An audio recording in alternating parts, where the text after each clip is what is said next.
E aí, concurseiro, estamos aqui mais uma vez para estudarmos juntos português, morfologia, classes gramaticais. Nós estamos juntos para conhecermos as 10 classes gramaticais aqui com o professor Hector. E na aula de hoje estudaremos... Bom, gente, vamos falar sobre pessoa e número. Falando sobre os verbos ainda, sabemos que os verbos podem concordar em pessoa e número. Então vamos avaliar algumas considerações do respectivo slide.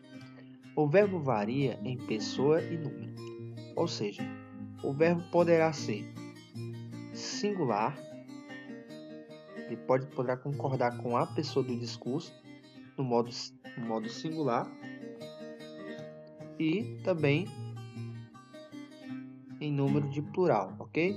Então vamos avaliar. As 3 pessoas do discurso. Primeira pessoa, eu. Segunda pessoa do discurso, tu.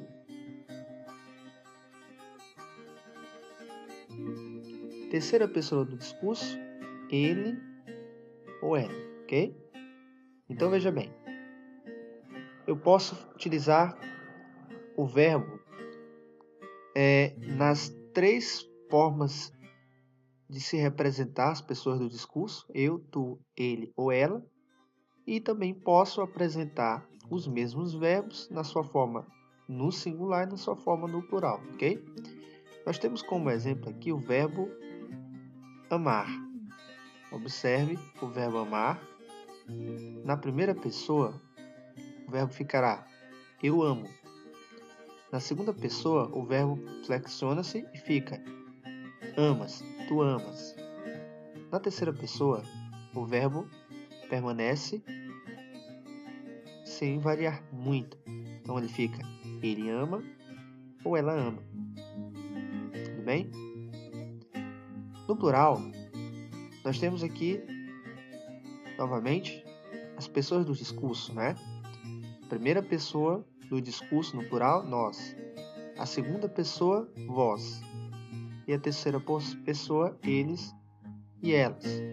Eu vou marcar aqui para você, para que você possa visualizar as 3 pessoas do discurso, ok? Nós, vós, eles e elas, tudo bem? É até chique, né? Falar vós, bem bacana. Então, ó, aqui estão as 3 pessoas que se encontram no plural. O verbo, ele precisa concordar com a pessoa do discurso, tudo bem? Esse tipo de concordância nós chamamos de concordância verbal. Ele precisa concordar com o sujeito ou a pessoa do discurso, tudo bem? Então vamos analisar aqui os verbos a seguir. Observe, pessoal, aqui nós temos aqui o verbo, coloquei aqui uma cor não muito legal, deixa eu colocar aqui, mudar aqui, o verbo amar. Na primeira pessoa do plural, o verbo amar flexiona-se da forma amamos, ok? Nós amamos. Vós amais, tudo bem? Vós amais. Eles e elas amam, tudo bem? Então observe aqui as formas desses verbos, né? E como o verbo amar varia em cada pessoa do discurso e nas suas formas de singular ou na sua forma no plural, tá certo? Então, isso é muito importante compreender essas variantes do verbo. Por isso que muitos dizem que a classe gramatical, ou os verbos, na prática, é uma das classes gramaticais um tanto quanto completas e, ao mesmo tempo, um tanto quanto complexas. Por isso é importante, caro concurseiro, você tirar suas dúvidas nesses vídeos. Se você precisar, você pode assistir os vídeos anteriores para que você possa ter uma base e, a partir de então, continuar prosseguindo nos estudos, tudo bem? Vamos em frente. Tempo e modo verbal. O verbo também conjuga-se ou flexiona-se no tempo e ele também se flexiona em um determinado modo. Então vamos avaliar nesse seguinte slide e vermos os tempos verbais, os principais e mais importantes tempos verbais que sempre estão caindo em prova de concurso. Então aqui vale uma dica. Se você puder, selecione na sua lista de estudos algum verbo que você julgue interessante conhecer. E a partir de então, faça então essa conjugação do verbo nos seus respectivos tempos verbais. Você vai colocar esse verbo nos tempos verbais que nós vamos estudar agora, para que então você consiga de fato aperfeiçoar a ideia dos tempos verbais e se eventualmente na sua prova cair um conteúdo semelhante, você consiga ter destreza e habilidade para sair dessa situação, tá bom? Então vamos lá. Tempo, o fato expresso pelo verbo aparece sempre situado nos tempos. Nós sabemos que em um discurso o tempo poderá se dividir pelo menos em 3. Podemos falar algo que tenha acontecido no passado, ou algo que poderá estar acontecendo no momento, no presente, ou algo que ainda irá acontecer no futuro.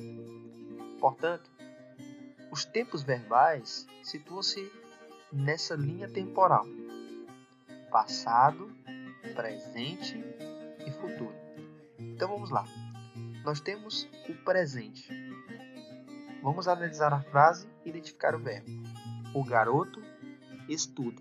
Note que estuda indica uma ação que o garoto exerce. E estuda está indicando uma ação corrente, uma ação que está acontecendo neste exato momento. Pretérito perfeito. Observe que a palavra pretérito se refere a passado. E quando nós falamos pretérito perfeito, estamos dizendo que ocorreu uma ação e essa ação foi perfeitamente concluída. Ela aconteceu e foi definida no passado. Vamos analisar a frase. O garoto estudou. Note que a palavra estudou indica que ele executou fielmente a ação de estudar no passado.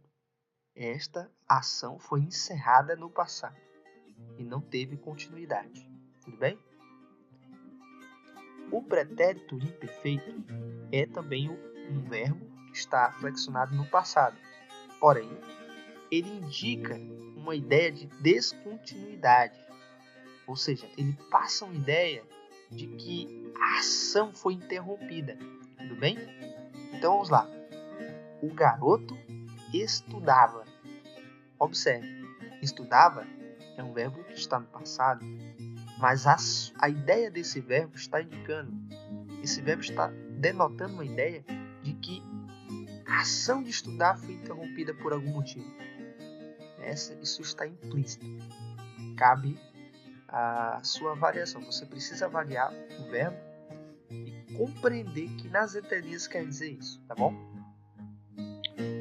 O pretérito mais que perfeito, ele indica um passado que já ocorreu, uma ação que já ocorreu, mas que foi definitivamente concluída, né?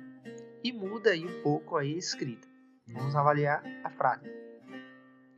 O garoto estudara. Ok?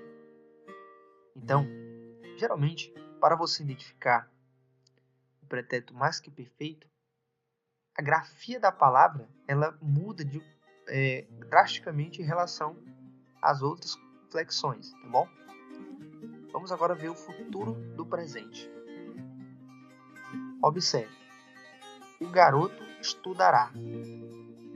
Então, eu estou falando de uma coisa que ainda vai acontecer, só que eu estou utilizando, falando esse verbo de modo que, aparentemente, essa ação está próxima do momento que eu estou falando. Então, se isso acontece, esse verbo está no futuro do presente. E o futuro do pretérito? O garoto estudaria se tivesse condições.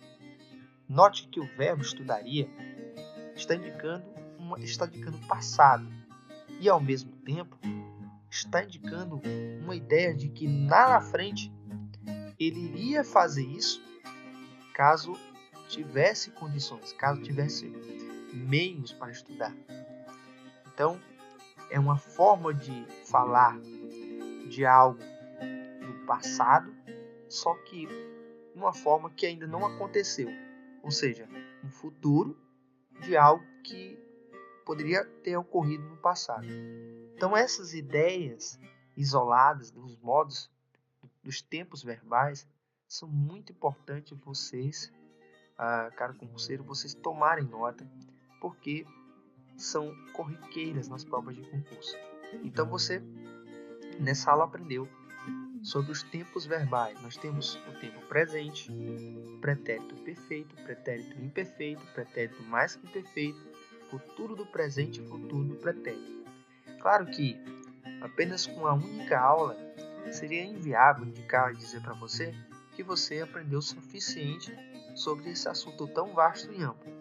Então, para que você se aprofunde mais, eu sugiro que você liste alguns verbos que você conhece e faça a flexão desses verbos nos tempos verbais. Vale uma dica. Você pode também, além de fazer isso, fazer uma colinha, digamos assim, e colocar ali os tempos verbais mais complicados, que você tem mais dificuldade, e treinar a sua grafia e a sua pronúncia, tá bom? Assim você vai lembrar quando você identificar um verbo em uma questão de prova de concurso, tá bom? Então, pessoal, vou ficando por aqui.